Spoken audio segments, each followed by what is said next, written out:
Welcome back to my channel Bangal Tani vlogs. তোমরা সবাই কেমন আছো? আশা করি তোমরা সবাই ভীষণ ভালো আছো। আমিও মোটামুটি বেশ ভালোই আছি। আর আজকের ব্লগে শেয়ার করতে চলেছি তোমাদের সঙ্গে আমার এক দেওরের বিয়ের হলুদ কোটার একটা ব্লগ। তো তোমরা ব্লগটা অবশ্যই শুরু থেকে শেষ অবধি দেখবে এবং কমেন্টে জানাবে যে কেমন লাগলো তোমাদের। আর যদি আমার ভিডিওটা ভালো লেগে থাকে তাহলে অবশ্যই আমার চ্যানেলটাকে সাবস্ক্রাইবও করে নেবে। তো এখানে দেখতে পাচ্ছ সকাল সকাল কিন্তু আমরা স্নান করে চলে এসেছি ওদের বাড়িতে। আর ওদের বাড়িতে ওর মাসি দেখতে পাচ্ছ এখানে কিন্তু পান সাজাচ্ছে। আর এখানে দেখতে পাচ্ছ পানের মধ্যে কিন্তু বাতাসা দেওয়া হচ্ছে। তো এই রিচুয়ালসগুলো আমার বিয়ের সময়ও হয়েছিল। আর আমার বিয়েটা যেহেতু খুব রিসেন্ট, মানে এখনও যেহেতু 1 বছর হয়নি, তো এই রিচুয়ালসগুলো কিন্তু মোটামুটি বেশ ভালোই আমার মনে আছে। তো এখানে দেখতে পাচ্ছি আর হলুদ কোটা দৃশ্যটা দেখে মনে হচ্ছে মানে আমার বিয়ের কথাগুলো মনে পড়ে যাচ্ছে। তো বেশ ভাল লাগছিল গিয়ে। বড়রা ভালোবাসা বুঝুক বা না বুঝুক, ছোটরা কিন্তু খুব ভালো বুঝতে পারে কে তাদেরকে খুব ভালোবাসে। আর এই দেখো এখানে কিন্তু যে মানে যারা এই হলুদ কোটাতে যারা থাকবে তাদের জন্য দেখো এখানে সাজানো হচ্ছে একটা প্লেটের মধ্যে আলতা, সিঁদুর আর মিষ্টি। আর এই দিকের প্লেটে দেখতে পাচ্ছ পানের মধ্যে দিয়ে দেওয়া হয়েছে বাতাসা আর সুপারি।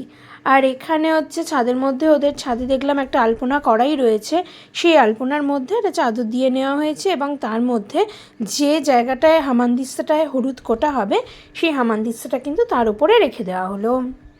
কুলো, পানের বাটাগুলো, এছাড়া হচ্ছে যেখানে হলুদ, তেল, সিঁদুর, শঙ্খ, এই ডিশটা কিন্তু রেখে দেওয়া হলো। আমরা তিনজনে লাল করেছি, তানিয়া, আমি আর তুমি তো বল না কোন শব্দ না শাশুড়ি কোন শুনে এটা হাড়ি থেকে ভিতরে বসা দিতে। ও বাবা জম্মো হাওয়া দিচ্ছে, আমার প্রচন্ড ঠান্ডা লাগছে।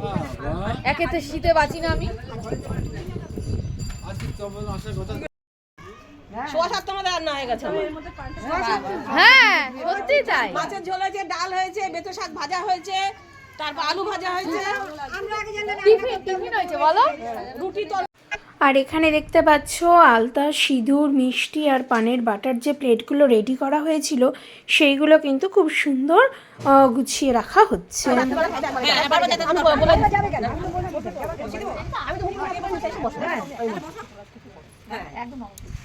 হলুদ কোটার পুরো রিচুয়ালসটাই কিন্তু সেদিন ছাদে হয়েছিল।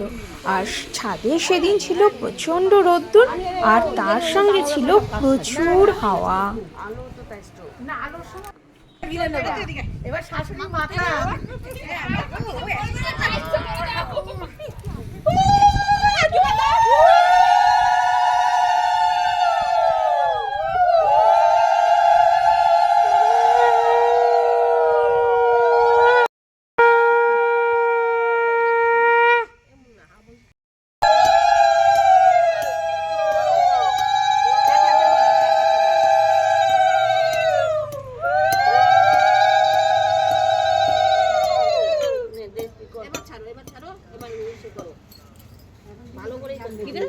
বলছিলাম কি সবার ভেতর প্রদীপটা দিতে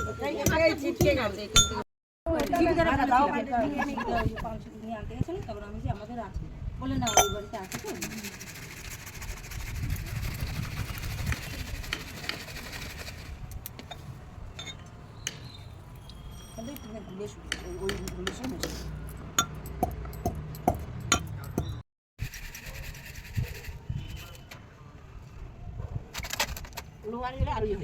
হ্যাঁ হ্যাঁ সুন্দর হয়ে যাবে। তিনবার দুবার হলো তো একটু দিয়ে করলেই হলো। একটু মিশিয়ে দেবে, ওটা মিশিয়ে, হ্যাঁ মিশিয়ে দেবে, কাঁচা লঙ্কা শুধু মিশিয়ে দেবে।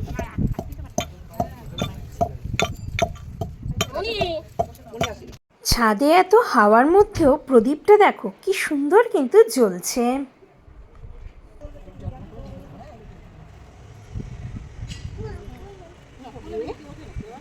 বাকি যে উল্টো থাকবে টোকলা করে ঠাকুরের সিংহাসনে চলে দিয়ে রেখে দেবে। ঠাকুরের সিংহাসনে কোণে দিয়ে রেখে দেবে, জলে দিয়ে দেবে, ওটা রসা করবে, জলে দিয়ে দেবে, পরে জল দিয়ে দেবে।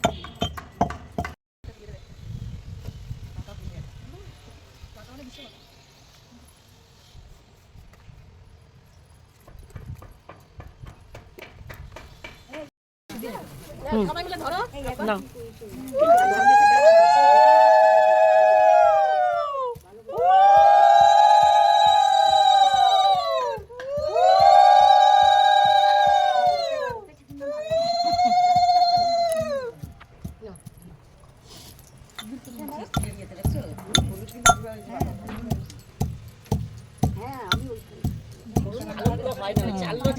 হ্যাঁ হ্যাঁ ওইটা একটু করে নিয়ে ওটা মেশাতে হয় আর এটা বৃদ্ধিতে মেশাবে আর বউ আসে পায়েস করে দেবে একটু করে দিয়ে হ্যাঁ একটু কোনারে পায়েস করে দেবে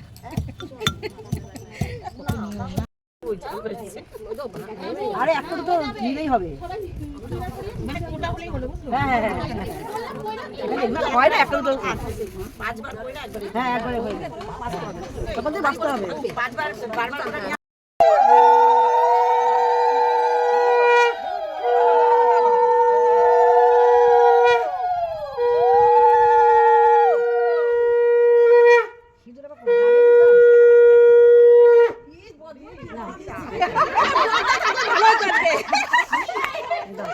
প্রথমে পেয়েছে কে আঁকলো ওরকম লক্ষ্মীর ঘট কে আঁকলো লক্ষ্মীর ঘট কে আঁকলো তোমার জানি আমার কে আগে দিছে এই শেষে আসো এই মুন্নারে একটু দিলা না ভালো করে না না আমার দেয় নাই কিছু এখনো এই কয় কি আমার জীবনে শোনো শোনো শোনো দিতে ইচ্ছা করতেছে দাও না আমার এই যে দিতে হবে না দিতে ইচ্ছা করতেছে এই তুমি কত দিতেছ আমারে এই ইয়ে করবে একটু বাবারে ছবি পাঠায়ো বাবারে ছবি পাঠায় এখানে কে আছে ভিডিওটা এখানেই শেষ করলাম। সবাই খুব ভালো থেকো, সুস্থ থেকো, সবাইকে ভীষণ ভীষণ ভীষণ ভালো রেখো। দেখা হচ্ছে আবার নেক্সট ব্লগে। Thank you.